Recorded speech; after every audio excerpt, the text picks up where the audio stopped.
Once upon a time, in a colorful meadow filled with flowers, there lived a little girl named Lily. Lily wasn't just any little girl. She had a magical pair of butterfly wings. She loved fluttering around the meadow, playing with her animal friends and exploring the world. One sunny morning, Lily woke up feeling excited. It was the day of the Big Meadow Picnic, where all the animals and insects would gather to share food, play games, and have fun. Lily put on her favorite polka dot dress and flew to the picnic spot. When she arrived, she saw her friends, Benny the bunny, Sammy the squirrel, and Bella the bee. They were all laughing and playing together. Lily joined in, fluttering around and giggling with joy. But suddenly, Lily felt a funny tickle in her nose. Achoo.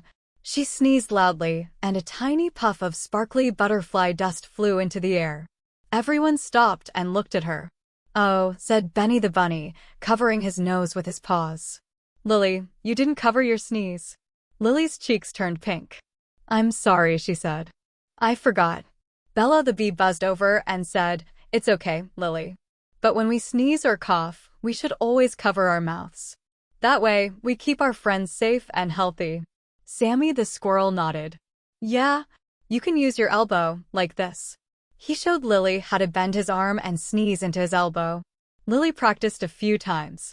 "Like this?" she asked, pretending to sneeze into her elbow. "Perfect," said Benny. "Now you're a sneeze-covering superstar." Just then, the wind blew, and Lily felt another tickle. This time, she remembered what her friends had taught her. She quickly covered her mouth with her elbow and said, "Achoo." The sparkly butterfly dust stayed safely in her elbow, and her friends cheered. "Great job, Lily," said Bella.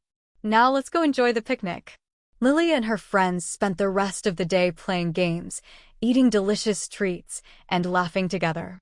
Lily felt proud that she had learned how to cover her sneezes and coughs. From that day on, she always remembered to use her elbow,